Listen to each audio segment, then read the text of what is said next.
Malaysia adalah antara negara di dunia yang masih mengamalkan sistem pemerintahan raja berperlembagaan.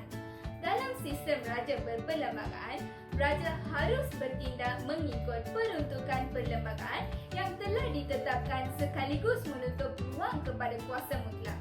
Menerusi sistem raja berperlembagaan, Duli Yang Maha Mulia Raja-Raja bagi negeri-negeri hendaklah bertindak atas nasihat Majlis Eksekutif yang diketuai oleh Menteri Besar.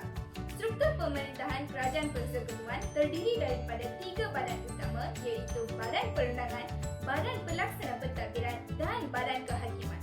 Pengagihan kuasa antara 3 badan pentadbiran ini berlaku untuk mengelakkan pemusatan kuasa. Badan Perundangan atau dikenali juga sebagai legislatif terbahagi kepada 2 iaitu Parlimen, Dewan Undangan Negeri. Fungsi utama Badan Perundangan adalah untuk menggubal, meminda dan meratifikasikan undang-undang. Parlimen merupakan badan khas yang dipertanggungjawabkan oleh perlembagaan untuk menggubal undang-undang bagi menjamin keadilan dan kesejahteraan rakyat. Carangan penggubalan undang-undang ini di Parlimen akan melalui beberapa proses seperti bacaan pertama, bacaan kedua dan bacaan ketiga di mana undang-undang yang telah dicarangkan oleh Menteri dibincangkan oleh ahli jawatan kuasa di Dewan Rakyat dan Dewan Negeri. Undang-undang ini akan dikuatkuasakan di seluruh negara hanya setelah Duli Yang Maha Mulia yang di-Pertuan Agong menurunkan cap mohon negara. Hal ini demikian kerana baginda merupakan ketua bagi ketiga-tiga badan utama negara kita. Parlimen ini terdiri daripada Yang di-Pertuan Agong, Dewan Rakyat dan Dewan Negara. Dewan Negara merupakan dewan tertinggi dalam sistem pemerintahan negara kita.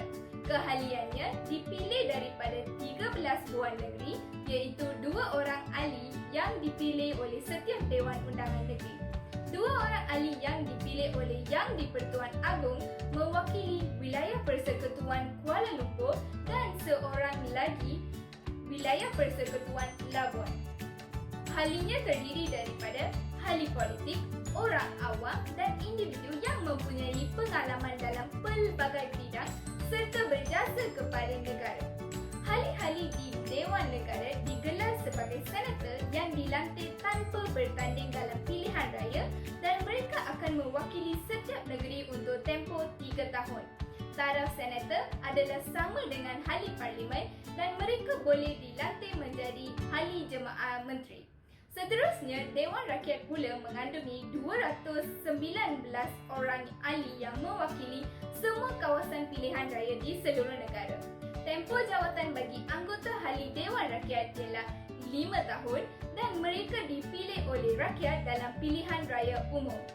Tugasan utama Dewan Rakyat adalah menggubal dan meluluskan undang-undang di peringkat Dewan Rakyat dan undang-undang yang dibuat oleh Parlimen dinamai Akta. Bertitik tolak daripada atas, dapatlah disimpulkan bahawa Badan Perundangan memainkan peranan yang amat penting dalam menjaga keamanan, kemakmuran dan kesejahteraan negara dengan meluluskan undang-undang bersesuaian dengan keperluan semasa di samping mengutamakan pembangunan negara selaras dengan kehendak sejagat. Terima kasih. Selamat sejahtera kepada Madam dan juga kawan-kawan. Saya, Devitra Rajendran dari Praktikum H Parti 1 ingin berucap tentang Dewan Negara. Dewan Negara ialah senat bagi Persekutuan Malaysia. Ia bertindak sebagai Dewan Perwakilan Rakyat yang tertinggi di Malaysia. Dewan Negara merupakan salah satu daripada 2 dewan dalam Parlimen. Satu laginya dikenali sebagai Dewan Rakyat. Seramai 70 ahli Dewan Negara bergelar senator di mana hanya 26 daripada 70 yang dipilih melalui pengundingan oleh negeri dengan 2 senator setiap negeri di Persekutuan dan 44 lagi dilantik dan dipilih oleh Yang di-Pertuan Agong. Tugas Dewan Negara ialah mengkaji semula dan meluluskan rang undang-undang yang dibawahi oleh Dewan Rakyat.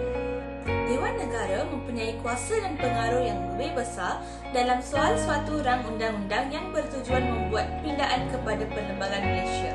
Dewan Negara mempunyai kuasa untuk menolak dan membatalkan sebarang rang undang-undang untuk meminda Perlembagaan Persekutuan Malaysia yang memerlukan kelebihan suara majoriti 2/3 dalam Dewan Negara dan Dewan Rakyat pada bacaan kali kedua dan kali ketiga.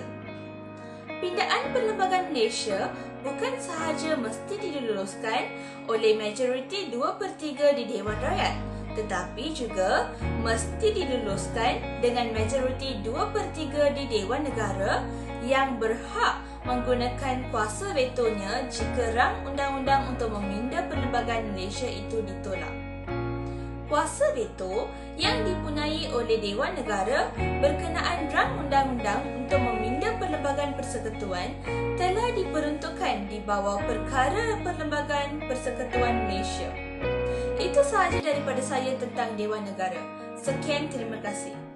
Salam sejahtera kepada yang dihormati Puan Safia dan rakan-rakan sekalian. Nama saya Wang Yuting dari Praktikum H4P1.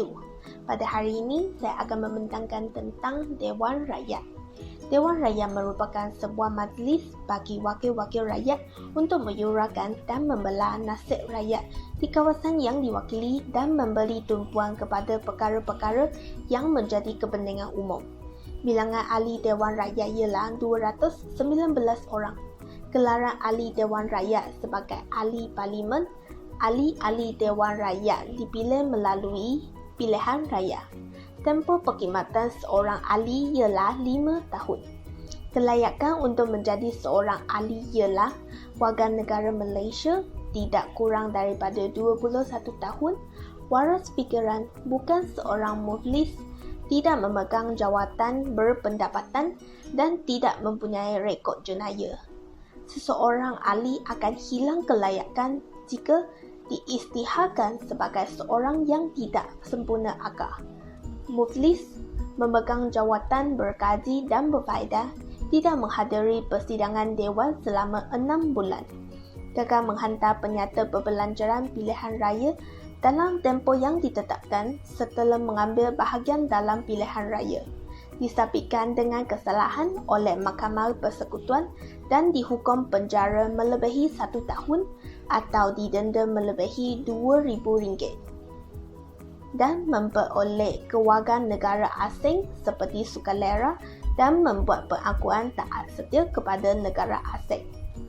Fungsi Dewan Rakyat ialah membincangkan usul rang undang-undang yang dikemukakan oleh kementerian tertentu, membahaskan belanjawan negara dan memberi kata putus tentang jumlah peruntukan yang dapat diberikan kepada kerajaan negeri dan meneliti semua rang undang-undang yang ingin dipindah mengikut keadaan semasa.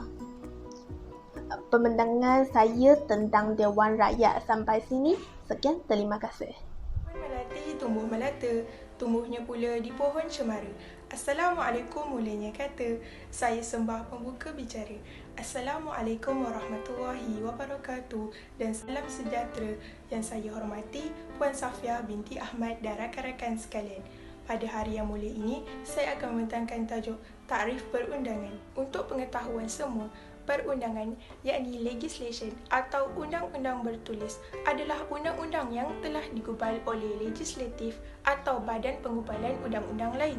Istilah ini merujuk kepada satu undang-undang khusus atau kesemua undang-undang yang telah digubal, di mana statik juga digunakan untuk merujuk kepada satu undang-undang khusus. Berikut adalah aliran sebelum satu undang-undang digubal. Perundangan lazimnya dicadang oleh suatu ahli legislatif, sebagai contoh wakil rakyat parlimen atau kongres, atau oleh cabang eksekutif, dan kemudiannya diperdebatkan oleh ahli-ahli legislatif dan dipinda sebelum diluluskan. Dan kemudiannya dikenali sebagai rang undang-undang, di mana satu perundangan itu sedang dipertimbangkan. Banyakkan legislatif besar hanya meluluskan sebahagian kecil bil-bil yang dicadang dalam suatu sesi perjumpaan. Setiap bil yang diluluskan akan berkuat kuasa mengikut keutamaan perundangan suatu kerajaan. Di Sungai Kesang ada buaya, tidak terkira bilangannya. Sekian sahaja daripada saya. Terima kasih perhatiannya. Assalamualaikum warahmatullahi wabarakatuh.